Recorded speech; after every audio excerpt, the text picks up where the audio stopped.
Okay, thank you. Hopefully now it works. Okay, as always, technology Yeah. uh, is one of the things that we need to overcome. All right, briefly, to go in medias res into the thing I would like to share with you. I'm really fortunate that till now I had the opportunity to combine the few career steps, if you want. I don't like the word career, but I spent a few years as a researcher in the Slovak Academy of Sciences, researching the social intelligence of the leaders and Machiavellism and ethical dilemmas they make. That was a great 8 years of going to deep dive into understanding how the leaders and the people make decisions and how they treat the others. So the social element of the management and the leadership. And then, as I mentioned, I work for the IT company as a talent researcher for the 25 countries. There was a great chance to see how the technology really works and how it is really spread out around the globe. And then my past 12 years, I focus on the transformation programs that are a combination of how to bring the innovation into the company or how to create the culture of the innovation in the organizations, how to people coordinate and work together. And then it's about the customer experience today. I will mention it in a few more details in a while. And the one of the biggest prerequisites of the success in any digital transformation is about the corporate culture and how to measure it and how to support it. So today I don't want to educate you. This is not the session to educate you, ladies and gentlemen. This is about the inspiration. And if you find what the word inspiration means, that's about sharing with you a couple of the things, of the facts or the thoughts that I'm so far convinced about, and that information is supposed to make you to do something creative. So it's not about being more knowledgeable at the end, but being ready to do something new or something else. That's my aspiration. And the second thing, hopefully, I'll be able to share with you a couple of timely idea. If I'm really good, maybe they will be the brilliant. So make yourself comfortable and let's go into the a few ideas I prepared to you. So as the statistic says, by 2050, there will be about 9 billion people on the planet. And the 9 billion people living on this beautiful earth, they need to be educated, they need to transport, they need to move, they need to grow food, and they need to dress themselves. So there will be a lot of activities that the humankind has to incorporate in a much faster way than before. And the scarcity of the resources will be one of the other things that the humans will be facing. So these new things are creating the new challenges, or we can call them the problems. But the bigger the problem is, the better chance to find the new powerful solution there is. So I think that combination of technology on the humankind and the wedding by mind, not by heart, it is the era that we are facing. So if you take a look at this fruit, these peaches, the juicy and the really healthy one, you think, yeah, that's what we really like. And today's people's views is more result oriented more than process oriented. So if you ask the kids in the big cities, in the really advanced cultures, and they ask those kids where the milk comes from, they say from the supermarket. So the humankind or the educational system is to how to teach the people to speak about the results of some activities, not about the process. But we all know that to raise such a juicy peaches, there is a process there is behind, and there is the tree, and the better the tree or the root of the tree is, the more healthy the result of the growing is. So the first point I would like to really address today, that we're supposed to be thinking more about the process, how to get to the results, not to the results itself. Because if we understand how the things are developed, we can copy and paste that behavior, or we can change that behavior. Why I use that analogy? Because when you see these logos of these companies, there are the 10 logos of the 10 companies that are representing the firms that have a couple of characteristics. The first one, they're famous. The second one, that's not a startup company, so they last. So they were built a few decades ago, and today they are still really attractive for its customers over the different customer segments. But what do these companies have in common? So the one thing that their product and their services are adopted to today's needs of their customers. But there is something, as I also tried to mention in the slide before, the root of their success, it is in their HR departments or the HR services. This is not a coincidence why I put these 10 brands on this page, because according the Human Resource MBA staff survey, these companies have the most effective HR functions in the world. There was a really good study that was measuring what type of activities, processes, and the systems those organizations have in place to develop the skill set and the cultures, then can create the outputs that are still, as I said, the attractive for the customers. So the point number two is that if you want to bring your organization into the top of attention of your current clients, you need to combine two things, the tradition and the modernism. The tradition is about the values and the modernism is about the technology.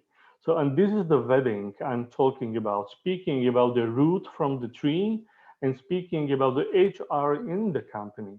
So the digital transformation starts with not assessing what type of technology can you adopt, but what type of HR processes you have in place to develop and create and design the environment where people can bring the technology that really works. And Simon Sinek, who's very famous for speaking simply about tough and difficult things, he's confirming that if you understand the people, you can do the business. And this is exactly part of the digital transformation of the companies. You need to understand people first and then to adopt the technology. Go back to my intro where I mentioned that Intel hired anthropologists, or the development students are studying philosophy and the other things. So the understanding of the principles or the essentials of how the people think, how the people take decisions, and how the people react, that is something that is very, very important. After the new millennium, the people like Daniel Kahneman and the Richard Thaler that are collecting the Nobel Prizes for the behavioral economics topics and for the research that is saying that the people are not that rational as the classic economical theory says. And it is also the reason for us to frame the thing that I call the digital paradox. What do I mean as a digital paradox? Again, let me use a couple of the studies.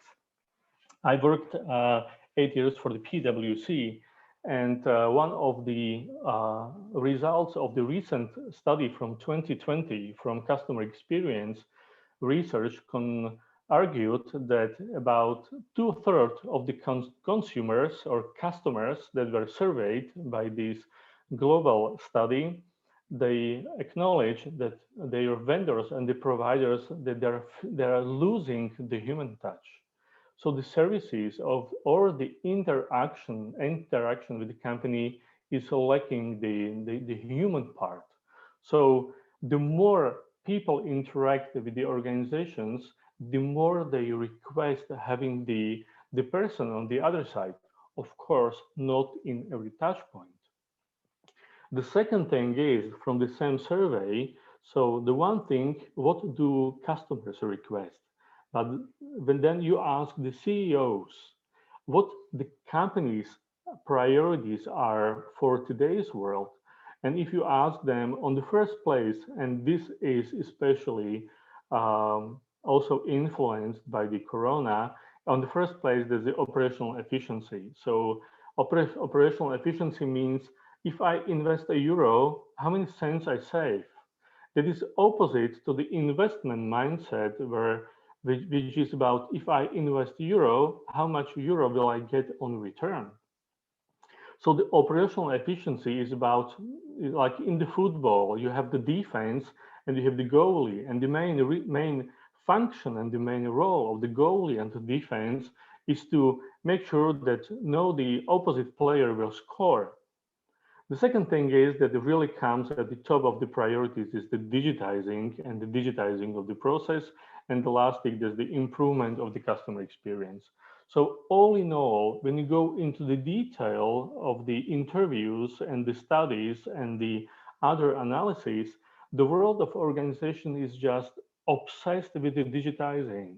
And the digitizing is something what they offer to the customer, but let's go back to the point one. The people are really, really picky about choosing the right organization or the right provider when they want to buy or get something. They need a more human touch. And the last thing, just to create the pyramid and come to the digital paradox, it is that a lot of organization budgets today are consumed heavily on the digital transformation and or the adoption of the latest technology. But if you go to my last point, if you will then browse after this webinar, you'll find the chart that there is no return on investment of the technological investment as it is planned. So what I call the digital paradox, it is people want something, organizations do something, and the business reflects it somehow. This is, in my meaning, what that thing is. So what is the takeaway from this? The takeaway from this digital paradox come from understanding the 5 principles or the 5 digital paradoxes that if the organizations are managing really cautiously and doing it in a right strategic way, they can really take a fresh wind into their sales. So here are the 5 digital paradoxes that I see there are today on the market, and the customers or the organizations in different industries are tackling them with a different strategy. So the first paradox is that organizations are very keen of the radical innovation. So the radical innovation, it is the stage 3 of the innovative processes. Stage 1, there's the incremental innovation. By the way, by the studies, you can get the return on innovation from your incremental innovation up to 15%. There is the roof, you cannot go over. There is a breakthrough innovation that goes beyond those 20-25% on return of innovation. And in breakthrough innovation, we speak about the combination of business model and technology. But companies today are competing with the speed, and the radical innovation became a very strong mantra. And they create something out of blue that is something that no one has ever discovered or explored. And from the statistics, we know that about the 90+% of 95% of those ideas are failures. They are not successful. So on the one side, the companies, they heavily invest and do, and they massage their organizational structures. But on the other side, there is the team of the people who optimize the costs and the operations. Let me remind you what happened with the company 3M. I believe everybody knows the company 3M. The typical example of their product is Post-it, the most famous piece of paper that is used on the workshops or used to be used. It was the year 2000 when 3M decided we would like to become the most lean company in the world. And none of consultants will make their success fee working with us. So we'll be the most efficient company in the world. It took them 5 years, and really none of the waste was identified. But at the same time, when they proclaimed they are the most lean company in the world, they realized that their share and their cost of share dropped by 20%. So, and there is another piece of paradox. If I optimize my cost, how it happens that I'm losing also my position on the market? And very brief, like a weekend analysis uncovered and relieved that the lean processes were also applied into innovation programs and the processes. So what the 3M did, besides changing the board of directors really fast, they kept the lean program in the 3M, but the innovation programs were freed up from those lean programs. So today, the organizations, they have to be really clear about sending the message toward its employees. If the priority is to discover and explore something that is radical, of course you need money for that, or you will focus on the optimization, the cost. Well, I have a very dramatic comparison for that. A few years ago, there was a really bad accident happened in right after the aircraft from Yaroslavl with the hockey players took off, and a few seconds right after the plane crashed. And the investigation after this accident showed that there were two pilots, and one of them was pushing the gas pedal, and the other one the brake pedal. And it's a very similar situation in many organizations today that they struggle to implement the technological advantages because there is a CFO who is just pushing on the brake pedal and he's making sure that no one is wasting the money, especially today when the cash flow or the cash is the king, and the others who are exploring and discovering the new things, out of which 9 of 10 are failures. So this is the first paradox that if it's managed correctly can help you to find another path. The second thing is competition in the sprint and the long-term value. About 2 weeks ago, I had a global meeting with the HR directors from the 70 countries. And they asked me, what has the biggest negative moral impact on the organization? That was a good question. It took me a few seconds and I really liked my own answer. I know I'm a bit ego now driven, but I said the negative impact on the morale in the organization is if the company is speaking publicly something and then doing something different or even very opposite internally. And this is exactly the second paradox. A lot of banks today in Czech Republic, in Slovakia, are switching into the agile modes, into the agile models. That's great because they want to test and pilot the new ideas first and to close it or to scale it up. On the one side, on the second side, they are speaking about the revisions.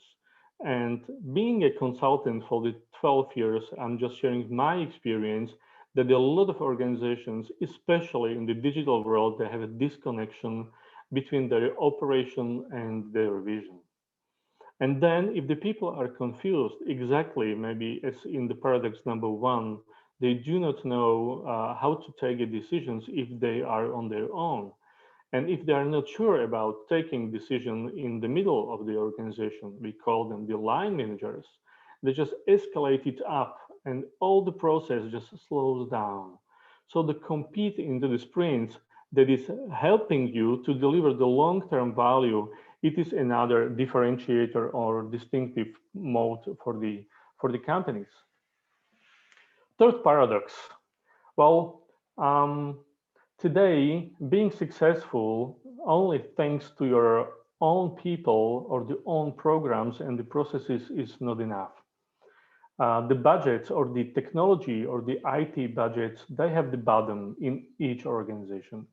And it doesn't make sense to discover the wheel while the wheel has been already discovered. So the thing is how to find the partner with the new technology or the new and valuable insight with whom we can partner or the company can partner to satisfy the customer needs. We call it today the open innovation. So the open innovation opens up the gates to the partners, especially strong brains are connected today and are working together. They are on the top of the customer's attraction. And they use this open innovation model on the one side, but on the second side, a lot of things internally are not ready to adopt those new technologies. Can you imagine that you are working for a corporate with a long-term legacy, with a lot of regulation impacts that you need to really report everything what you do? Think about insurance company, for example, and then you open up your cooperation with a fintech company that is offering you and the new thing or the new opportunity that you really like, but then when you bring it inside, there is a lot of barriers to make it work and to make it really efficient. So the one thing is how to open up to the partner, and the second, how to really become thinking as a holding company, but not as a one single entity who wants to cover everything with the one blanket. Paradox number 4, again, that is managed correctly can bring and differentiating value.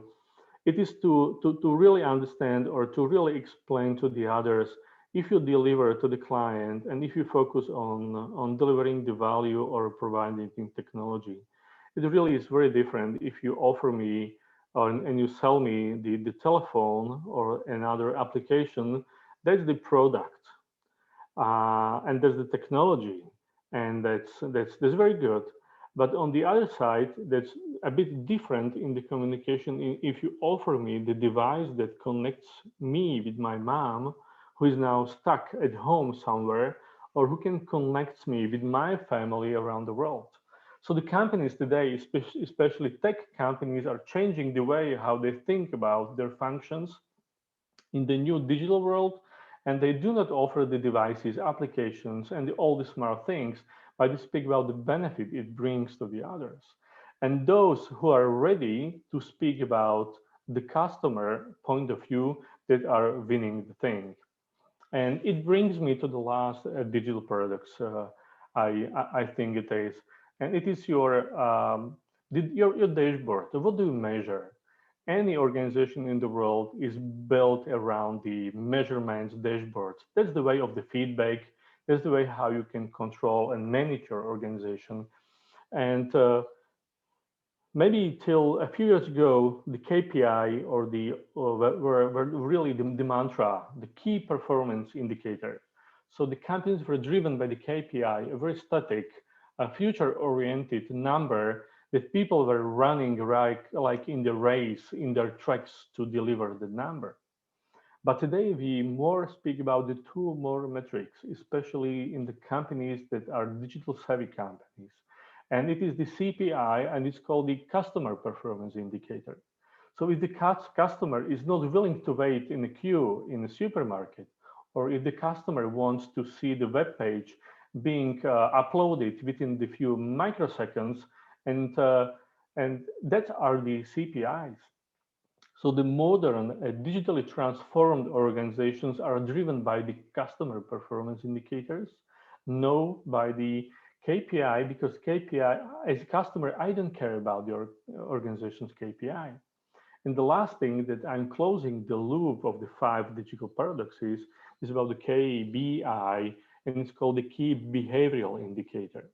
So as I started today, the people care, especially during those months that are really made us think about the way how we do the business, what type of behavior bring us to deliver the performance indicators, and how those indicators are matching with the customer expectations. So if you're a leader, if you're thinking about your enterprise, if you want to be a company that connects tradition and the modernism, those 5 paradoxes have to be managed internally in a more than good way. Few things to consider, and I'm coming to the end. So this is the situation, but hopefully everybody who is here on this webinar is waiting for, okay, how can we get out of this? So the first thing it is to make sure that you know how your company operates. Everybody knows that if you ask the Richard Branson who comes first in your business, he always says my employee. the employee is the #1 person in my business. And if my employee is happy, I can create the happy customers and the happy shareholders. So he says, this is the thing. And by the way, in one of his personal interviews, he was asked, "What would you like to leave as a testimony after you pass away?" And he says, "Please do not judge me by the businesses I ran. Judge me how I raised my kids." So the first sort of a message toward the digitally transforming organization is who comes first. Yesterday, I spoke to one of my clients and I asked him the question. Let's imagine it's Friday, 5 o'clock, and the customer just enters to your store and asks for something that will take another 30 minutes. Who would you bring? Whose need you will satisfy?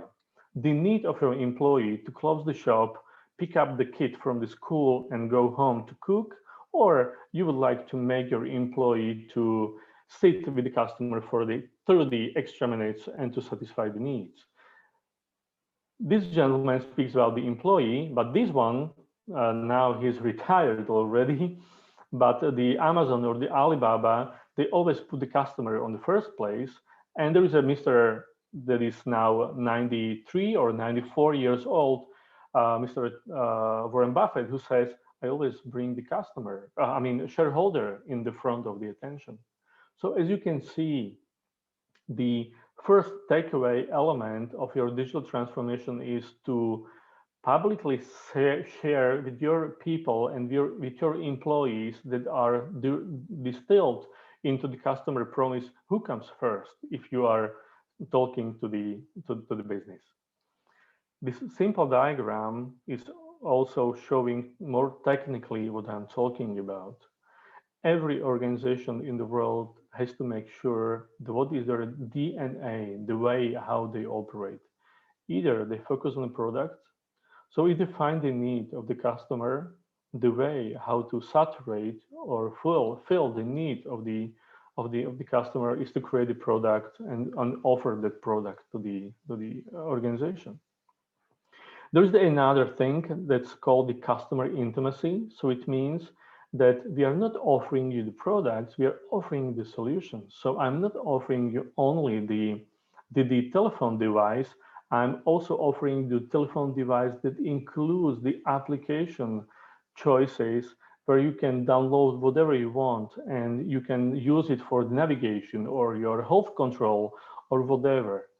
And these customer intimacy organizations are really listening to the customer needs, not the wants only, but the customer needs very well. And they try to make a clear line between what the customer say and what the customer would say about their future need fulfillment.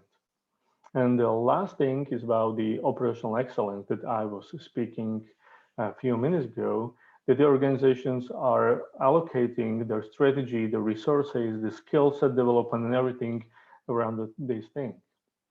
The message is, to conclude it, that you cannot be the perfect in all three of these angles. Each organization that is trying to be the best in all three, it's called the Maverick organization, by the way. And at the end of the day, they have a very mediocre performance. So you need to find what is your leadership value, where you will focus as an organization, and then what is the threshold of the two remaining elements of your business model. So you need to know very well, it doesn't matter if you're NGO or the corporate or the startup, if you want to create the product development or the product focused company, the customer intimacy focused company, or operational excellence company.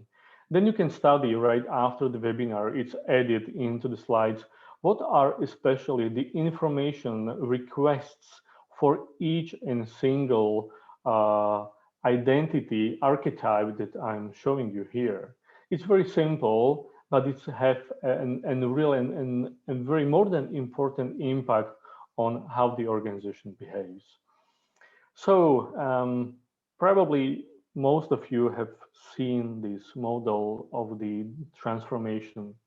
You have to find your sweet spot in the world. So the one thing that you can excel in the finance or to be the best in the process or in your offering on delivery. You can do it as a homework for your company at home. I'll offer you this model and circle out two, maybe three things that you want to be a memorable or really the distinctable on the market with.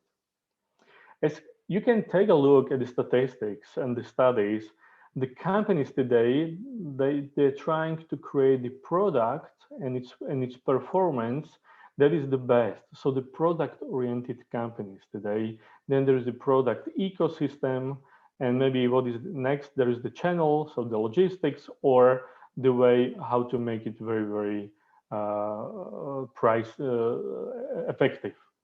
But now the moment of the truth comes. So, but where the innovation today has the most impact and where the modern digital organization is supposed to take a look at, so this is their business models. So the business model and the way with whom they network.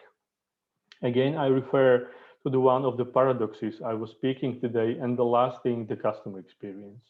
So the way of your business model, so it means how the customer is happy with the spending he makes, and you as a company, if you are happy with the revenue that you create and what type of customer experience you develop, this is the thing where today's organizations are transforming their digital way of enabling processes. So to wrap it up, first of all, we like to have the company that is digital savvy. Start with the HR. Create your HR, the most brilliant unit in the organization. It's called the humans and robots. So integrate them together. The second thing, focus on the customer journey. And on the customer journey, find the moments where your customer requires the human interaction and where it makes sense to have the technological enablement. The technology is supposed to close the need gap, but not to replace the feeling of being served in a right human way. Interact, instruct the people how to use technology. Briefly, I work for the local government here in Prague, and if you want to open your business license, it's 100% digital process, but only 5% of the business applicants use the digital process. Why? Because they are not capable to do it digitally. So the problem is not only on the organizational side, but on the people side. And one of the things that really comes on my mind very often, why today's technologies are failing, because it's so fast that people can't keep up with the pace of those things. So, and if you combine my last picture, combination of business model, technology, and customer experience, you are coming to the business that is measured by customer performance indicators, followed by your key behavioral indicators, and showing you the key performance indicators. So I'm at the end, and thank you for attention. Questions? Thank you, Jan. It was really perfect. Although we're running out of time, I have some questions. But before that, some of you may be busy. So if you have questions, please ask. If not, I will proceed. Anyone? I only have a question. Where do we get the slides later? We will share the slides to the list of participants that have registered. So that will happen shortly. Thanks. If you find them useful, of course. I have this question, if I may. I mean, it's not a question, but more an observation to which I would really love to hear your reaction, right? Mm-hmm. So I really like when you spoke about, the competition of sprint and long-term value and about customer performance indicator. And I remembered this very exciting discussion I had with my mom, actually.